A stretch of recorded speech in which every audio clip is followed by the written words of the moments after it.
Welcome to our channel. నా పేరు దుర్గా ప్రసాద్. ఈ రోజు మనతో పాటు కోటపట్ల గౌతమ్ గారు ఉన్నారు. సార్ నమస్కారం సార్. నమస్తే అండి మాస్టర్ గారు. సార్ ఇప్పుడు ఇరాన్ ఇజ్రాయెల్ మధ్య ఈ యొక్క గొడవల వలన మొత్తం ఈ ఏరోప్లేన్స్ ఆగిపోయినాయి. తర్వాత ఈ ఆయిల్ కూడా సప్లై అయిపోయిందండి ఇండియాకి. మొత్తం ప్రపంచం అంతా అతలాకుతలం అయిపోయింది. 200 ఫ్లైట్లు అన్నీ ఆగిపోయినాయి. చాలా ప్రపంచం అంటే వ్యాప్తంగా చాలా ఇబ్బందులు ఎదుర్కొంటున్నారు.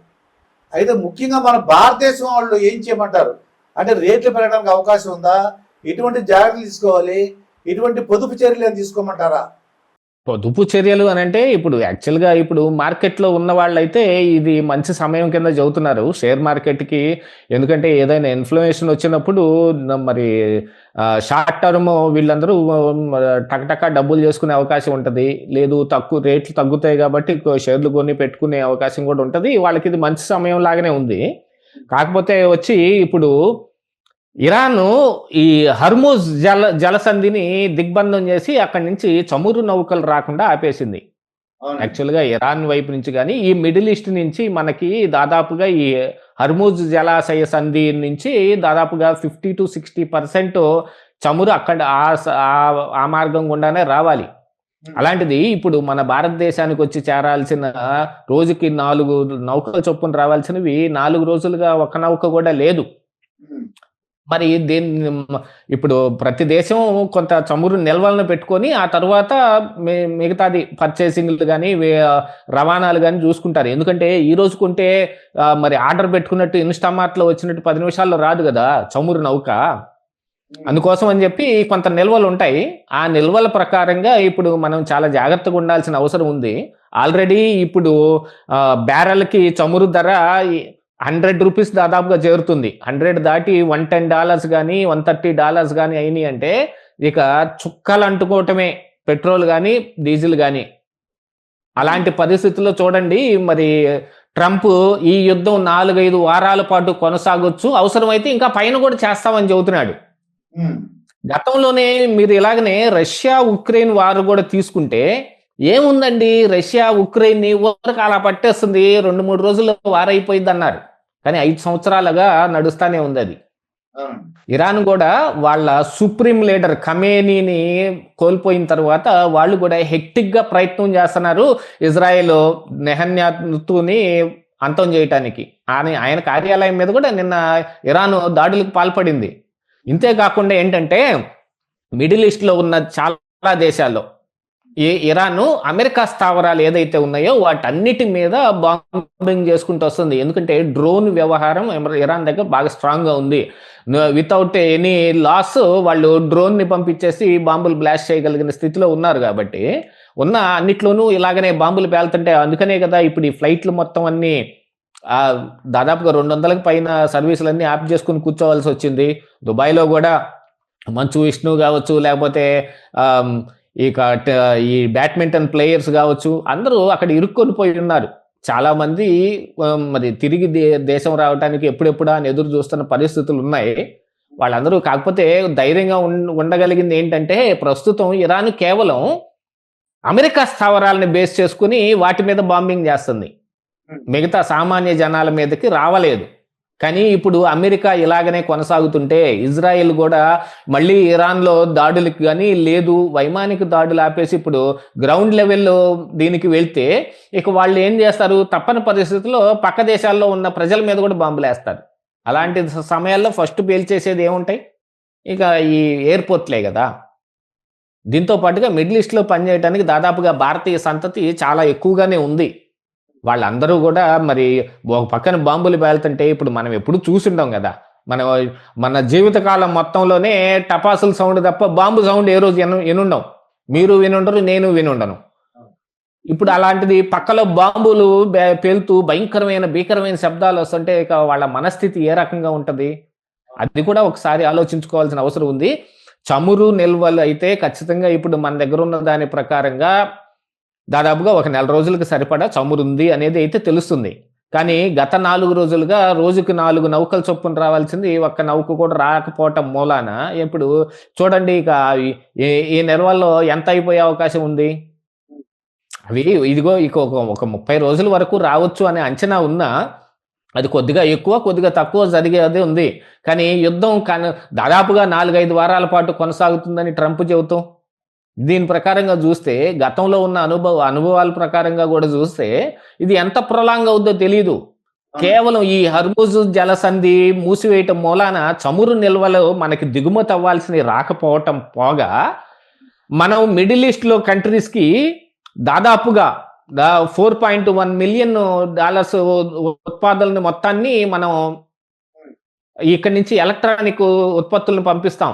ఇక్కడి నుంచి బోల్డ్ అన్ని అపరాలు కావచ్చు, ఇంకా మిగతా ఇతరత్ర ఎగుమతులు కూడా ఉన్నాయి. అవన్నీ కూడా ఖచ్చితంగా ఆగిపోతాయి.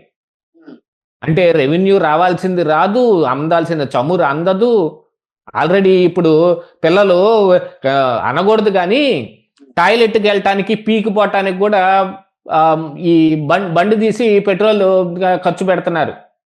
మా మామయ్య ఎప్పుడో ఒకసారి అంటుండేవాడండి, వీళ్ళు టాయిలెట్ వాష్ చేసుకుంటాన్ని పెట్రోల్ వాడుతున్నారా అంటుండేవాడు ఆయన. అంటే 1 లీటర్ పెట్రోల్ కొట్టించుకొని ఒక డబ్బాలో నీళ్లు పట్టుకొని బండి వేసుకొని చేలోకో తోటలోకో పోతాడండి. అంటే నీళ్లతో గడుక్కున్నాడని పెట్రోల్ ఖర్చు పెట్టాడు అక్కడ. ఇలాంటి దురవస్థ మొత్తం మన ఇండియాలో ఉంది. బండి అంటే ఏదో కర్ణుడు కవచ కుండలాలతో పుట్టినట్టుగా ఇప్పుడు కుర్రాళ్ళు ఏమిటి వాళ్ళకి బండి ఎత్తికించుకొని పుట్టినట్టుగా చూస్తున్నారు. ప్రతి వాడు బండే. ఇప్పుడు కొంచెం అవతల కొట్టుకెళ్ళి పాల ప్యాకెట్ తీసుకురారా మగడా అంటే బండి తీస్తున్నాడు పిల్లాడు. ఇక మిగతా చాలా మంది కూడా పబ్లిక్ ట్రాన్స్పోర్టేషన్ ని వాడదాం అనే ఉద్దేశం ఎవరికి లేదు. సొంత ట్రాన్స్పోర్టేషన్ పెట్టుకోవాలి, బండి వేసుకొని పోవాలి, కార్ వేసుకొని పోవాలా, లేకపోతే ఇంకేదన్నా ఉంటే ఫ్లైట్ కూడా కొందామా అనే ఆలోచనలు కూడా ఉన్నాయి. ఇప్పుడు మనస్థితి అలా ఉంది అందరికీను. అయితే గౌతమ్ గారు ఈ పరిస్థితిలో ఎటువంటి అంటే ప్రజల యొక్క పాత్ర అని చెప్పండి. ప్రజల యొక్క పాత్ర ఏం చేస్తే బాగుంటుంది? ప్రజలు ఇది ఖచ్చితంగా పెట్రోల్ రేటుల్ని గుర్తిరిగి ఇప్పుడు ఉన్న యుద్ధాన్ని దృష్టిలో పెట్టుకొని అవసరమైతే తప్ప ట్రాన్స్పోర్టేషన్ని పబ్లిక్ ట్రాన్స్పోర్టేషన్ వాడుకోవటం చాలా ఉత్తమం. ఎందుకంటే 10 మంది కలిసి ఒక దాంట్లోకి 1 లీటర్లో డీజిల్ ఖర్చు చేసి వెళ్తే దానికంటే ఒక్కొక్కళ్ళు ఒక్కొక్క లీటర్ ఖర్చు చేసి వెళ్తే ఎలా ఉంటుంది చూడండి పరిస్థితి. దీన్ని గుర్తెరగాలి. దీంతో పాటుగా పెట్రోల్ రేట్లు పెరిగినాయనో లేకపోతే డీజిల్ రేట్లు పెరిగినాయనో ప్రభుత్వం మీద కోపట్టం కాదు, మన పాత్ర ఏమిటి అనేది కూడా నిర్ణయించుకోవాలి కదా. ఇప్పుడు అలాంటిది కొన్ని పరిస్థితులు ఉన్నాయి. కాకపోతే ఇప్పుడు ఆల్రెడీ మిడిల్ ఈస్ట్లో పనిచేస్తున్న కొంతమంది ఉన్నారు. వాళ్ళ కుటుంబ సభ్యులు మొత్తం ఇక్కడ భయాందోళన వ్యక్తం చేస్తున్నారు. వాళ్ళకు కూడా ఇప్పుడు మరి ఇక్కడ అయితే ఏపీ ప్రభుత్వం అయితే ఒక టోల్ ఫ్రీ నెంబర్ని పెట్టి వాళ్ళకి కావాల్సిన సహాయ సహకారాలు అందించడానికి అనౌన్స్మెంట్ కూడా చేసింది. అలాగనే భారతదేశం అంతటా ప్రతి రాష్ట్రంలోనూ ఇలాగనే ఉన్నాయి. దీంతో పాటుగా మరి మన నరేంద్ర మోడీ గారు కూడా ఒక స్టేట్మెంట్ ఇచ్చారు, ప్రతి రాష్ట్రము అప్రమత్తంగా ఉండండి. ఇప్పుడు ఈ మత గురువులు ఎవరైతే ఉన్నారో వాళ్ళు భావోద్వేగాలను రెచ్చగొట్టే ప్రయత్నాలు చాలా వరకు చేస్తూ ఉంటారు. ఎందుకంటే ఇప్పుడు షియా సున్నీల గొడవ ఒకటి ఉంది కదండి, దాన్ని బేస్ చేసుకొని ఇక్కడ మత గురువులు కొంత ఉద్వేగభరితమైన ప్రసంగాలు చేసే అవకాశం కూడా ఉంది. అందరూ జాగ్రత్తగా సంయమనం పాటించండి, ఎక్కడ ఉద్రిక్తతలకు చోటు ఇవ్వకండి అని ఆయన కూడా రాష్ట్రాలకు పిలిపించాడు. అలాంటిది ఏదైనా జరుగుతుంటే వెంటనే అదుపులోకి తీసుకోమని కూడా చెప్పారు. అంటే అక్కడ మొదలైన గొడవ ఇక్కడికి కూడా పాకే అవకాశం ఉందనేది కదా మరి నరేంద్ర మోడీ చెప్పాడంటే అదేదో ఉత్తుత్తికి పోస్కోలు కబుర్లు ఏం చెప్పరు కదండి ఆయన. ఇంటెలిజెన్స్ రిపోర్ట్లు వీటన్నిటి ఆధారంగా చెబుతారు. ఆల్రెడీ పాకిస్తాన్లో అమెరికన్ ఎంబసీని మీద దాడికి వెళ్ళారండి. అక్కడున్న ప్రజలు ఇరాను ఇజ్రాయిల్ కొట్టుకుంటుంటే వాళ్ళకి మధ్యలో అమెరికా ఉంటే ఇక్కడ పాకిస్తాన్లో ప్రజలకి ఏమొచ్చింది, అమెరికన్ కాన్సులేట్ మీద దాడి చేయటానికి. ఇదిగో ఇలాంటి మత భావాలను తీసుకొచ్చే అవకాశం కూడా ఉంది. అది మన భారతదేశంలో కూడా మొదలైతే ఇంకెలా ఉంటుంది చెప్పండి. అందుకని వాటన్నిటిని కూడా దృష్టిలో పెట్టుకుని అందరూ సంయమనం పాటించాలి, ఎక్కడ ఎవరు ఉద్వేగభరితమైన ప్రసంగాలు చేయొద్దు అని.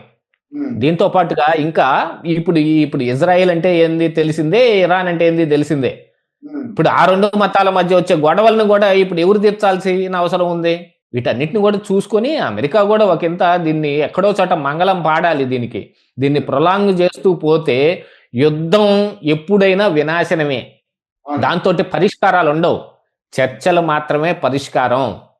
అలాంటి చర్చలకి ముందు దాడికి వెళ్ళింది ఇజ్రాయిల్ అమెరికా కాబట్టి ముందు చర్చలకు కూడా పిలవాల్సింది వాళ్లే, వాళ్ళ మీదే ఉంది. యాక్చువల్గా ఎవరికి వాళ్ళు చెబుతూ ఉన్నారు, యుద్ధం మీరు మొదలు పెట్టారు మేము ముగిస్తామని. ఇరాన్ అదే మాట చెబుతుంది, అమెరికా అదే మాట చెబుతుంది. అదేమంటే ఖమేనీ నన్ను హతం చేయడానికి 2 సార్లు, గతంలో 2 సార్లు మరి ట్రంప్ మీద హత్యాయత్నం జరిగింది కదా, అది ఖమేనీ చేపించిందే, ఖమేనీ వెనక నుండి జరిగినాయి అవి, అందుకనే నేను ప్రతీకారం తీర్చుకుంటాను అన్నట్టుగా ఆయన మాట్లాడుతూ ఉన్నాడు. ఇది 2 దేశాల మధ్య గొడవ పెట్టి నా మీద హత్యాయత్నం జరిగింది అని అంటే ఇప్పుడు ట్రంప్కి మాత్రం ఏమన్నా ఉంటుందా? ఆయనకేమో ఆల్రెడీ అసలు పిచ్చి తుగ్గులక్ అని పేరు వచ్చేసింది ఈ సుంకాలు పెంచే విషయంలో. ఇవాళ 25%, రేపు 55%, ఎల్లుండికి 10% తగ్గించానంటాడు.